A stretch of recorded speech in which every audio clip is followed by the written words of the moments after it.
الرحمن الرحيم ومن الناس والدواب والأنعام مختلف ألوانه كذلك إنما يخشى الله من عباده العلماء إن الله عزيز غفور. Terjemahan Quran Surah Al-Fatir ayat 28. Dan demikian pula di antara manusia, makhluk bergerak yang bernyawa, dan hewan-hewan ternak, ada yang bermacam-macam warnanya dan jenisnya. Di antara hamba-hamba Allah yang takut kepadanya, hanyalah para ulama. Sungguh, Allah Maha Perkasa, Maha Pengampun.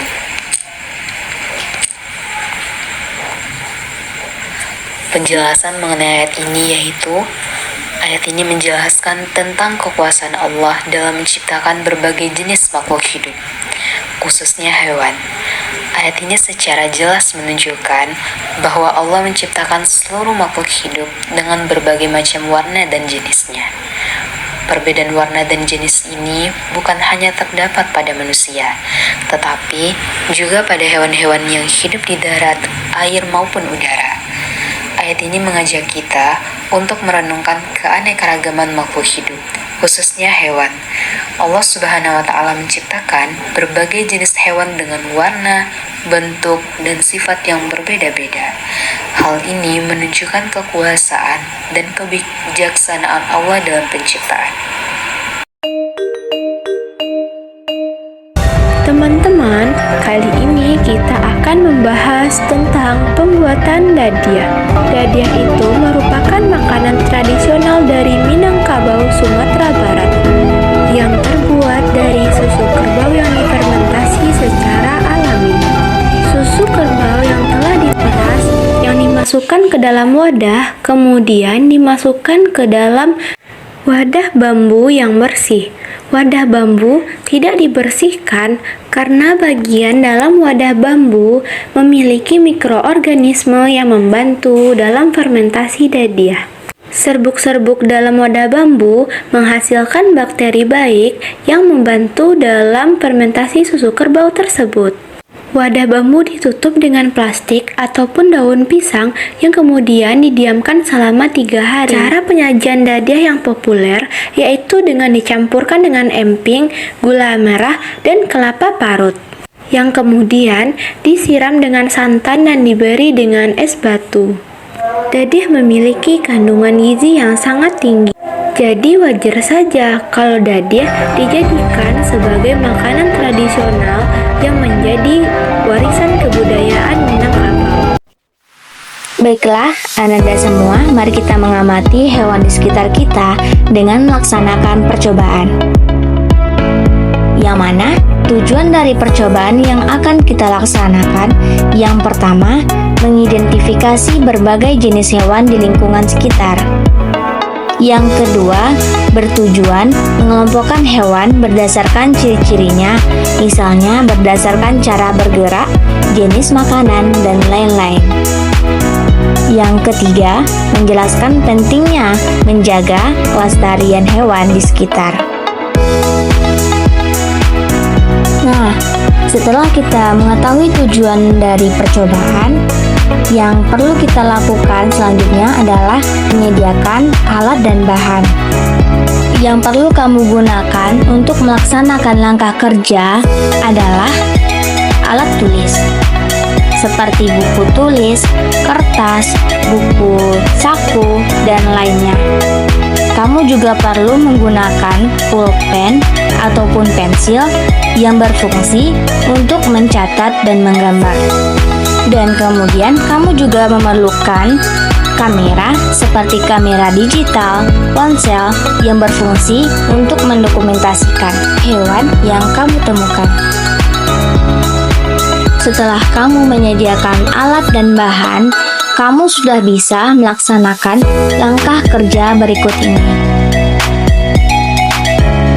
Langkah kerja pertama yang perlu kamu lakukan adalah dengan membaca bahan bacaan berikut dengan cermat bersama teman sekelompokmu. Macam-macam hewan di lingkungan sekitarku. Hewan adalah makhluk hidup yang bergantung pada lingkungannya untuk bertahan hidup.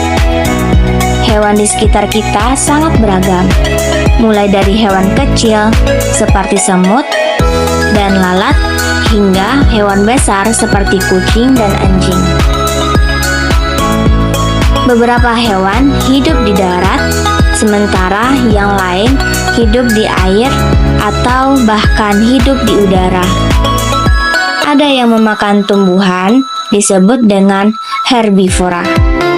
Ada yang memakan hewan lain disebut dengan karnivora. Dan ada juga yang memakan tumbuhan dan hewan disebut dengan omnivora. Mari lihat contoh hewan di sekitarku. Hewan di darat seperti kucing, anjing, dan ayam.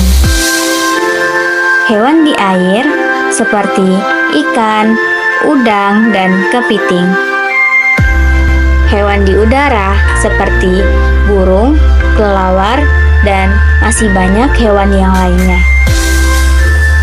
Nah, setelah kamu membaca teks tersebut, langkah selanjutnya yang perlu kamu lakukan adalah dengan mengamati lingkungan sekitar sekolah bersama dengan teman sekelompokmu. Setelah kamu mengamati lingkungan sekitar sekolah, kemudian kamu catat jenis-jenis hewan apa saja yang kamu temukan. Dan tuliskan ciri-ciri hewan tersebut seperti ukuran, warna, dan cara bergerak dan lain-lainnya. Kemudian kamu foto hewan tersebut untuk melihat perbedaannya. Percobaan kedua, membandingkan cara bergerak hewan. Percobaan kedua memiliki tujuan. Yang pertama, membuktikan bahwa bentuk tubuh dan struktur organ gerak hewan sangat mempengaruhi cara mereka bergerak. Tujuan yang kedua yaitu membuktikan bahwa perbedaan ciri pada hewan mempengaruhi kemampuan mereka untuk terbang, berenang, dan berjalan. Setelah kamu mengetahui tujuan dari percobaan, silakan kamu sediakan alat dan bahan. Alat dan bahan pertama yang perlu kamu sediakan adalah gambar hewan yang bergerak, misalnya burung terbang, ikan berenang, dan kucing berjalan. Alat dan bahan yang kedua adalah lembar pengamatan. Setelah kamu menyediakan alat dan bahan, kamu perlu mengamati langkah percobaan berikut ini. Buktikan bahwa perbedaan ciri pada hewan mempengaruhi kemampuan mereka untuk terbang, berenang, dan berjalan. Setelah kamu mengetahui tujuan dari percobaan, silakan kamu sediakan alat dan bahan. Alat dan bahan pertama yang perlu kamu sediakan adalah gambar hewan yang bergerak, misalnya burung terbang, ikan berenang, dan kucing berjalan. Alat dan bahan yang kedua adalah lembar pengamatan. Setelah kamu menyediakan alat dan bahan, kamu perlu mengamati langkah percobaan berikut ini. Langkah percobaan yang pertama, amati hewan yang bergerak. Yang kedua, catat cara bergerak hewan tersebut di lembar pengamatan. Yang ketiga, silakan kamu bandingkan cara bergerak hewan yang kamu amati. Yang kelima, jelaskan apa yang membuat cara hewan tersebut bergerak. Nah, setelah kamu sudah melaksanakan langkah percobaan, silakan isi data pengamatan berikut ini.